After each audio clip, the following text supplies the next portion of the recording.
नवम स्कंद दशम अध्याय श्री शुकवाच एवे शुण महीपति जे वंशे जार संतति जे कूले जेवा अधिपति शुणते पाप विनाशंति खटंग दीर्घ बाहु नाम पुत्र होइला गुणधाम रघु ताहार तहु जात सकले गुणे सुविख्यात अज ताहार तहु जात तार कुमर दशरथ से दशरथ घरे हरि जन्मिले नर देह धरी चतुर्धा रूपे देव कार्य जन्मिले दशरथ वीर्ये राम लक्ष्मण शत्रुघ्न भरत तुले चारि नाम से रामचरित तु सुखे शुणिछु ऋषि सम्मुखे गुरु वचने राज्य छाड़ी पद्मचरण भूमि माड़ी लक्ष्मण सीता सहित रे जे दुखे बंचिले वनरे सुग्रीव तुले मित्र हेले विरूप असुरी को कले प्रिया विच्छेदे अंध होई समुद्रे बंध जे बंधाई प्रथमे विश्वामित्र संगे यज्ञ रखिले अनुरागे मारीच आदि निशाचरे रात्रे मिलिले वन घरे लक्ष्मण तुले ता संहारी मुनिक यज्ञ रक्षा करी पुणी जानकी स्वयंवरे मिलिले विदेह नगरे भांगिले ईश्वर कदंड गज जेस नेई खुदंड अशेष राजा गण जिणी सीतांकु स्वयंवरु आणी अयोध्या नगरे आसन्ते मिलिले परशुराम पथे श्रीराम मुख चाहि बोले धनु भांगिलु तुजे बळे मो धनु वाम करे बह नहिले सीता मते दिय हेमंत तार वाक्य घरे सीते धनु धरी करे तक्षणे भृगुपति बोले जंघे बसाई गुण देले रामर देखी घोर तम पादे पड़िले परशुराम सीता को आणी वेद स्वरे विवाह होई निज पुरे पिता जे पत्नी वश होई जहा बोइला कैकेयी ए मोर तनय राजा हेउ तो सुत राम बने जाऊ से पुणी पितार वचने तक्षणे चलिले विपिने बने बुलंती दुई भाई जनक सुता संगे नेई रावण भग्नि शूर्पणखा मायारे बने देला देखा लक्ष्मण ता कूट जानिले नासा श्रवण ता छेदिले ता पक्ष छळे दैत्य गण उभारी कले घोर रण खर दूषण जे त्रिशिरा युद्धे मिलिले महावीरा से शूर्पणखा बंधु पणे जेते मिलिले घोर रणे ताकू छेदिले तीक्ष्ण सरे अशेष जन उपकारे सहस्र चतुर्दश बल छेदिले दशरथ बल ताहार रूप गुण कथा शुणी रावण मने व्यथा चित्ते छेदिला काम सर राक्षस पशे अंतपुरम मारीच रावण आदेशे बेगे मिलिला राम पासे अद्भुत रूपे शून्य आसी मिलिला गगन जे ग्रासी सीता उद्देश्य ताकू जिणी तीक्ष्ण नाराचे शिरोहाणी बरसा ऋतु आगमने बंचिले माल्यवंत बने ए तिंतुली वृक्षे बने रही पलवे कुटीरे भियाई अद्भुत विधातार जोग बने मिलिला माया मृग बने सुवर्ण मृग देखी राम को बोले शशिमुखी बनाथ मोर क्रीड़ा अर्थे सुवर्ण मृग दिय मते से राम नारी वश होई धनु नाराच करे नहीं दाइले तार बध अर्थे से पुणी पशिला वनस्ते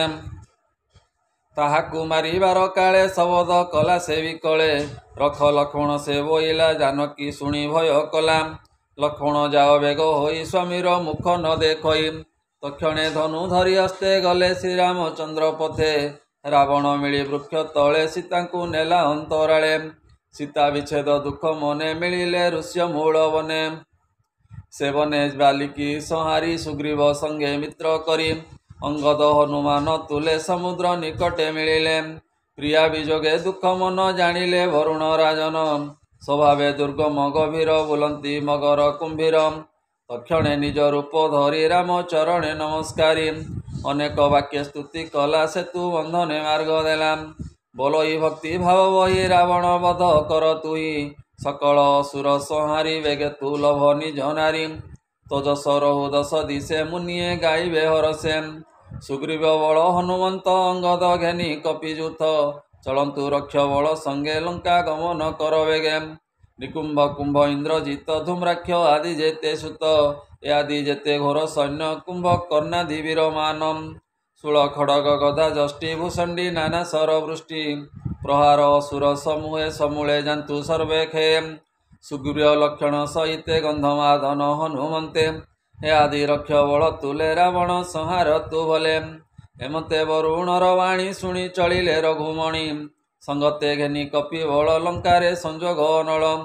राक्षस संगे युद्ध करी अनेक बलता संहारी सीता हरण दोष फले सर्वे संग्रामे नाश गले दक्षिण वीरंक मरण रथ आरोहिला रावण ଏ ବସି ପୁଷ୍ପକ ଦିବ୍ୟ ଜାନେ ମିଳିଲା ରାମ ସନ୍ନିଧାନେ। ଏ ରାମ ରାବଣ ମୁଖ ଚାହିଁ କହନ୍ତି କୋପ ଭର ହୋଇ, ମୋ ନାରୀ ଆଣିଲୁ ଚୋରାଇ ତପ ପ୍ରଭାବେ ଗର୍ବ ହୋଇ, ଆଜ ସାରିବି ତପ ଫଳ ହେଳେ ଗଞ୍ଜିବି ତୋର ବଳ।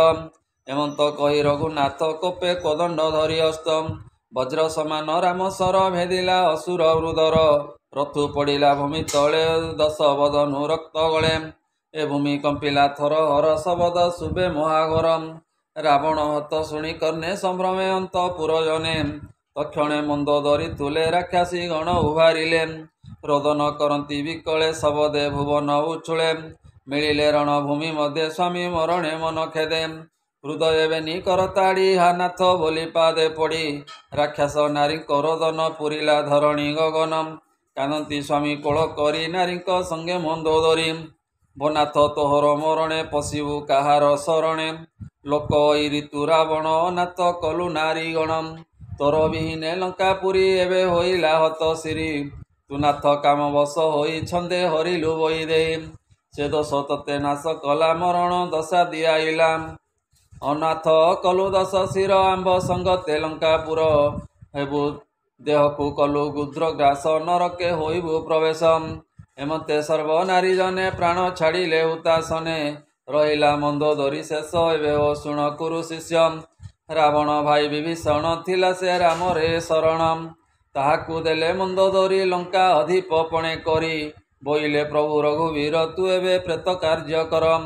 ଏମନ୍ତ ଆଜ୍ଞା ତାକୁ ଦେଲେ ଅଶୋକ ବିପିନେ ମିଳିଲେ, ସୀତାଙ୍କୁ ଦେଖିବେନି ଡୋଳେ ଅଧୋ ବଦନେ ବୃକ୍ଷ ମୂଳେ, ରାମ ବିଚ୍ଛଦ ବ୍ୟାଧି ଜୋରେ କୃଷିତ ଅମିତ ପରେ, ନୟନେ ଅଶ୍ରୁ ଜଳ ପୁରୀ ତାହା ସୀତା ବୋଲି କରେ ଧରି, ଜାନକୀ ପ୍ରଭୁ ମୁଖ ଚାହିଁ ବେଗେ ଉଠିଲେ ଜ୍ଞାନ ପାଇ, ଆଦିତ୍ୟ ଦେଖି ପଦ୍ମଜେନେ ଅନାଇ ଉନ୍ମିଳ ଲୋଚନେ, ରାମର ହସ୍ତେ ହସ୍ତ ଦେଇ କାଞ୍ଚନ ବିମାନ ଆରୋହୀ, ଲକ୍ଷ୍ମଣ ହନୁମନ୍ତ ତୁଲେ ରାମ ବିମାନେ ବିଜେ କଲେ, ବିଭୀଷଣକୁ ଦାଶରଥୀ ଲଙ୍କାରେ କଲେ ଅଧିପତି, ବୋଇଲେ ହୁଅ ତୁ ଅମର କଳ୍ପେ ପର୍ଯ୍ୟନ୍ତ ଭୋଗ କର, ଏ ବିଭୀଷଣକୁ ରାଜା କରି ରାମ ବିଜୟ ନିଜ ପୁରୀ, ପିତା ଉଦ୍ଦେଶ୍ୟ ବନବାସ ପୁରିଲା 12 ବରଷ, ରାମ ବିଜୟ ଇନ୍ଦ୍ର ଚାହିଁ ସ୍ୱର୍ଗ କୁସୁମ ବରଷଇ, ଗଗନେ ଦେବେ ପନ୍ତି ପନ୍ତି ରାମ ବିଜୟ ଦେଖୁଛନ୍ତି, ରାମ ବିଚ୍ଛେଦ ଦୁଃଖ ମନେ ଭରତ ବୁଲେ ତପୋବନେ, ତାର ଚରିତ ଶୁଣି କର୍ଣ୍ଣେ ଯେବା କହିଲେ ମୁନିଜନେ,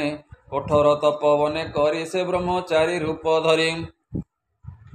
ଏ ନିରୀହ ଭାବେ ବଞ୍ଚେ ଦିନ ବକ୍ଳ କରି ପରିଧାନ, ପିଙ୍ଗଳ ଜଟା ଭାର ଶୋଏ ହସ୍ତେ ତ୍ରିଦଣ୍ଡୀ ସଜ ବଏ, ରାମ ପାଦୁକା ଅଗ୍ରେ ଥୋଇ ନିଶ୍ଚଳ ଚିତ୍ତେ ନିତ୍ୟ ଧାଇ, ହେ ସେ ରାମ ମୁନି ଗଣ ତୁଲେ ଭରତ ତୁଲେ ସେ ମିଳିଲେ, ତାହାର ହସ୍ତ ରାମ ଧରି ଆଶସ ବାକ୍ୟ କୋଳ କରି, ରାମ ଲକ୍ଷ୍ମଣ ହନୁମନ୍ତ ସଙ୍ଗତେ ଘେନାଇ ଭରତ, ରାମ ପାଦୁକା ଶିରେ ଶହେ ତପସୀ ରୂପେ ଜନମୟେ,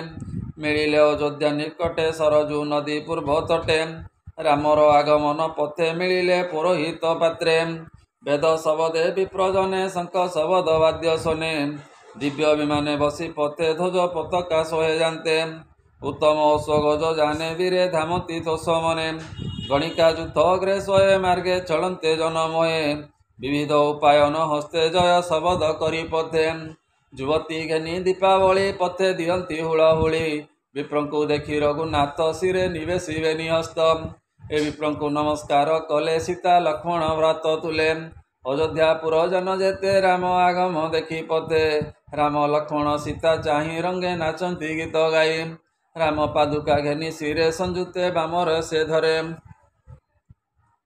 ରାମ ପାଦୁକା ଘେନି ଶିରେ ସଂଯୁକ୍ତେ ଚାମର ସେ ଧରେ, ଭରତ ଚଳେ ରାମ ପାଶେ ବିବୁଧେ ଦେଖନ୍ତି ଆକାଶେ, ସୁଗ୍ରୀବ ବିଭୀଷଣ ବେନି ଚଳନ୍ତି ସ୍ୱତ ଛତ୍ର ଘେନି, ଶତ୍ରୁଘ୍ନ କରେ ଧନୁଷର ସେବକ ଘେନି ସଙ୍ଗତର, ମୁଣ୍ଡନ କରି ଜଟା ଭାର ଘେନାଇ ନାନା ଉପହାର, ଜାନକୀ କରେ କମଣ୍ଡଳ ପୁରିତ ନାନା ତୀର୍ଥ ଜଳ,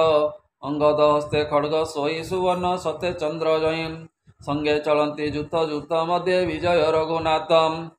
ନମିଲେ ଗୁରୁ ପତ୍ନୀ ପାଦେ କୌଶଲ୍ୟା ଚରଣେ ଆନନ୍ଦେ, ରାମକୁ ଦେଖି ମାତୃଗଣ ହରସେ କରନ୍ତି କଲ୍ୟାଣ,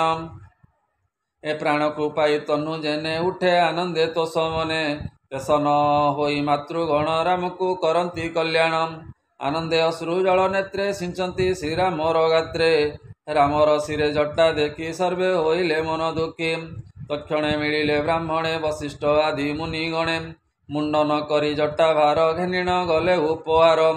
ସୁବର୍ଣ୍ଣ କୁମ୍ଭେ ଜଳ ତିଳେ ରାମକୁ ଅଭିଷେକ କଲେ।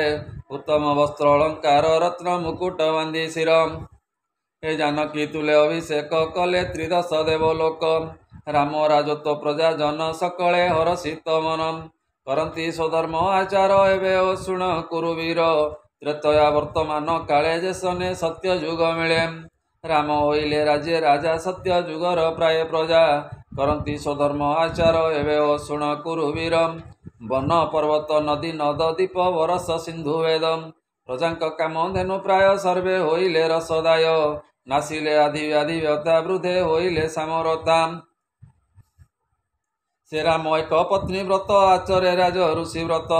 ଆଚରି ଗୃହ ମେଧି ଧର୍ମ ଶୁଭେ ସକଳ କ୍ରିୟାକର୍ମ। ଜାନକୀ ରାମର ଚରଣେ ସ୍ୱଧର୍ମେ ଖଟେ ଅନୁକ୍ଷଣେ। କହି ବିପ୍ର ଜଗନ୍ନାଥ ନବମ ସ୍କନ୍ଧେ ଭାଗବତ। ଆଦିତ୍ୟ ବଂଶାନୁଚରିତ ସୁଜନେ ଶୁଣ ଅବିରତ। ତରିବ ଭବ ଜଳଧି ଶ୍ରବଣେ ଶୁଣ ନିରବଧି। इति श्रीमद्भागवते महापुराणे परमहंस्यां सहितां व्यासिक्यां नवम स्कन्धे रामचरितवर्णने नाम दशमोऽध्यायः। बोलानन्दे कवार हरि हरि बोल।